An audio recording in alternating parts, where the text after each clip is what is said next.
Welcome to us having a chat about Raw and SmackDown from the past week. If you've not seen us before, why not? Been hiding. And if you're thinking of not watching, why? Oh, and Merry Christmas.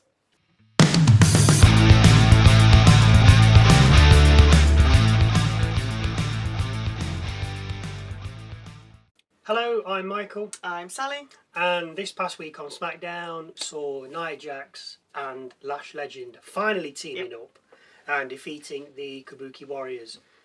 We've been looking forward to these two fighting. I mean, they weren't amazing. I'm sure it'll come. It were the two Christmas evil elves. I think, as we said, they need a finisher. Yeah, because if you've got two massive, powerful women like that, you need a big bosh finisher. Finisher. Not just annihilator. Yeah. Lash extension. Yeah. Have something that's meaningful and be like, they're getting up from that. But it was good to see them together. Yeah, definitely. We was looking forward to it. Yeah, it's about time. And I'm glad that they actually got the win. I mean, there's no way they were going to lose to the Kabuki Warriors. Yeah. But I know there was it's good that they got the win. It wasn't too much interference from that. Well, there wasn't, I don't think. I know Flair and Bliss came down at the end. That was after they weren't it? It wasn't. But anyway, good. And then Giulia defeated Alba Fyre. I mean, if you're a fan of these people, great. If you're not, yes. Giulia's got the job done. Yeah. She's clearly good in for Chelsea Green, but when she had the title, she didn't do anything with it anyway. So I'm just hoping she doesn't have it. So what's the point? Yeah. If you want to disagree, then come at me. But she didn't do anything with it. Although I'm not a fan of Green, she does more with the belt than Giulia did. Yeah, definitely. Also on SmackDown, we had Ilja Dragunov and Carmelo Hayes. New tag team. defeating DIY. Which is ridiculous, considering that DIY are a proper tag team. Yeah. The only thing I didn't like about it, it was just standard match, yada, was Carmelo Hayes kicking out of Fairy Tale Ending. Yeah. Is it Fairy Tale Ending where they do, Yeah, just kind of like it was nothing. It's Carmelo Hayes, like, what are you doing? As I said in the SmackDown review, you're not Hulk Hogan. Carmelo Hayes, that should have finished you. But he's just going to get out of it. So that means that Fairy Tale Ending is just nothing finishing it's nothing now, Oh, it's me still talking. We had the Wyatts versus the MFTs for the WWE Tag Team titles. It ended in no contest because it all just got out of hand. And we did mention this a little bit on the SmackDown review. What's the end game? Well, I've already said Survivor Series next year, War Games. But what is the end game? Because you're never going to have 5-on-4 because you can't have Nikki Cross. She would make the 5th member. So therefore it's just 5 men against 4 men with Nikki Cross sometimes jumping on the back. So unless the MFTs get a woman and then Solo can step aside. But then if you're having Solo step aside, you got to have Uncle Howdy step aside. And if he steps aside, then you're only back to 3 men. So they don't quite marry up. I'm sure they'll come up with something, but it's not quite gelling. Cody Rhodes had some fun at Drew McIntyre's house. Just turning up, unannounced. As we saw, we didn't see anything though, did we? No. Just kept blanking out. Aldis went round to try and negotiate getting Drew back, sorting out their title match and all that, and then Cody turns up, but every time there was going to be any kind of contact or hit, it just...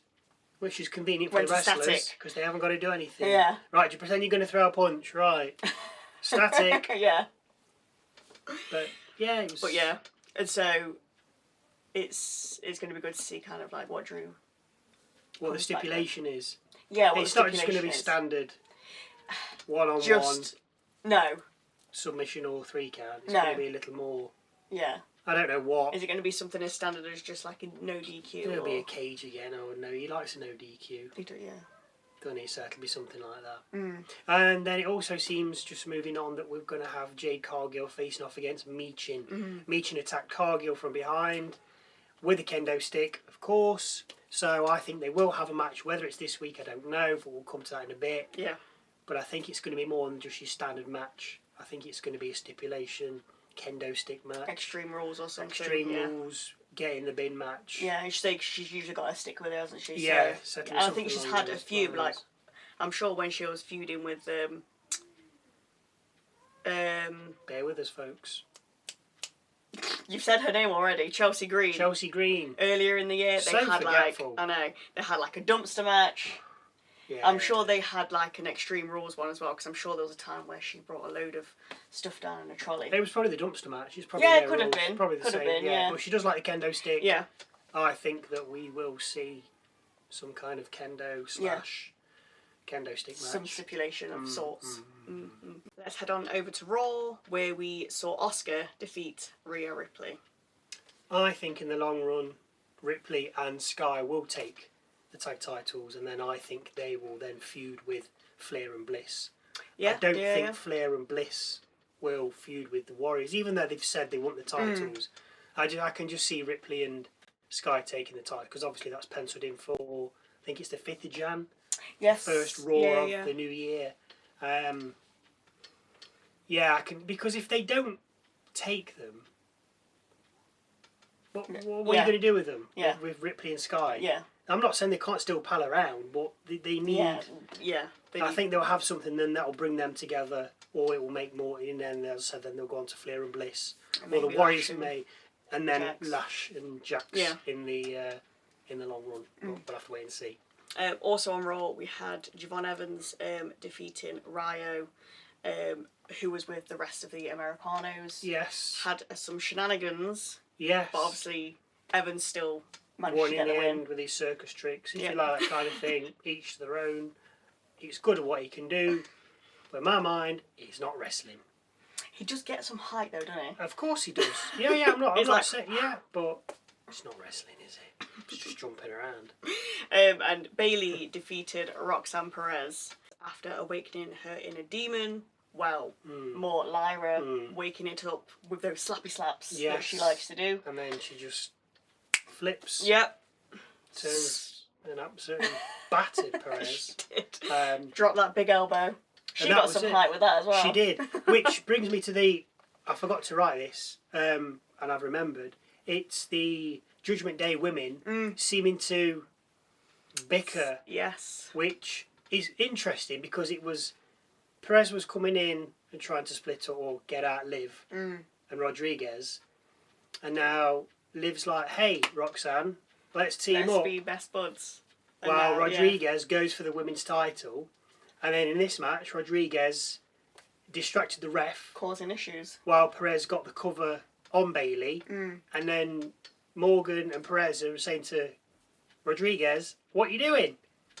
So it looks like too many cooks spoil the broth. Yeah. So it looks like it's sowing the seeds. Yes. I don't want it to, but it's going a different way than obviously we thought. Yes. The initial instinct is going to be like, right, well, Liv is obviously going to have a problem with Perez. Because she's come in while Liv's been away, eyeing up her man. Finn Balor. What? But, yeah, it's... I don't know. Anyway, let's move on to the last match, which was Bronson Reed and Austin Theory defeating Rey Mysterio and CM Punk. I thought Theory looked good. It was only a long match because there was a lot of rest holds and just holdy holds and a lot of pushing or a kick and then just like, oh yeah, do you want some? It didn't need to go that long, but I think they possibly, in my mind, they just wanted to give Austin Theory that time, get out there, back in front of a crowd, because it doesn't matter how many times you wrestled, you're still going to be, I wouldn't say nervous, but apprehensive about what's going to happen after such a long time away from everything. He's going to be the nerves are going to be there. Get that ring rust off. Yeah. Take your time. Work your way back in. Looked good. Yeah, I thought he looked good. I'd say his moves were really clean. There was no botches, no issues. Not that we can see anyway. I liked his style as well, because obviously he used to wrestle in the shorts. I was quite the combats. He's got the combats. He's going for the semi-shield look, but without the vest. Which made me wonder, with him using the stomp. I mean, why would you use that? Obviously, to impersonate Seth. To begin with, yeah. But you don't need to use it now because we know who you are. So I think he's a sleeper agent, and I think Seth sent him in. That's my new theory. Because originally it was, is he working for Bronson Reed? Is he working for Breaker? Is he working for Seth? Is he working for Heyman? Is he working off his own back? Yeah.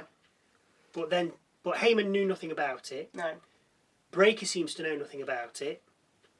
He did kind of admit he saw the vision, he liked what they did, and he kind of wants to be a part of it. Yeah, so he's saying he's just coming in by himself. Yes, but it doesn't say, or that's not saying that Seth's not said, you get in, break them apart, because otherwise Seth's coming back and he's literally on his own. Yeah. So I think. Yeah, especially say with Theory's working with him. Breaker now working his way up, and obviously he's got his match against Punk for the belt. So Seth potentially might not like that. So that's why he sent him in to disrupt things. So that'll be interesting. SmackDown this week again. We know it's been recorded, but I'm not going to start typing in SmackDown or what's coming up because I don't want to spoil it for myself. I know some people do. I don't want to. So we haven't got a lot to say on that. No, there's probably going to be some United States match. I know. Yes, there is. I can't remember. I'm sure they said last week or no. It's just a mystery opponent. I know Cody and Drew apparently are coming face to face under the same roof. Roof of what? House, a car, a barn. And if they're on the same roof. If Cody's signed the contract, then he can't touch Drew. Yes, this is true. If he hasn't signed it yet, he could give him a beat up and then sign it. So probably. Well, it'll probably is a contract. It'll beat him up. So and he'll be told you can't touch him if I ain't signed the contract yet. Exactly. That's what's coming. Prediction spoiler. And then there's a lot in future for Raw because we've got the women's triple threat coming up next week, I think, with Nikki Bella, Rodriguez, and Vaquer, which Vaquer should win easy. Yeah. And we've got the men's tags on the line with AJ Lee and the Usos. Oh, Dragon Styles. Yeah, Dragon Styles. And the Usos. Yep. I can see the Usos taking that. They've just put them back together. Yeah. Oh, by the way, these guys are back together. What? And they're just suddenly going to get it. Yeah, because why would you? Styles and Dragon Lee, they don't need it. So why not give it to No, and I think Styles is looking at Gunther for a future because there's been a bit of friction between the pair for the last couple of weeks now. I mean, this is predicting Raw for next week. Never mind SmackDown. I know, yeah. Anyway, enough from what we've said. If you wish to jump in on anything that we've said, please feel free to do so in those comments down below. Oh, and if you don't, then have a wonderful Christmas and thank you for watching. And hopefully we'll see you Saturday for SmackDown.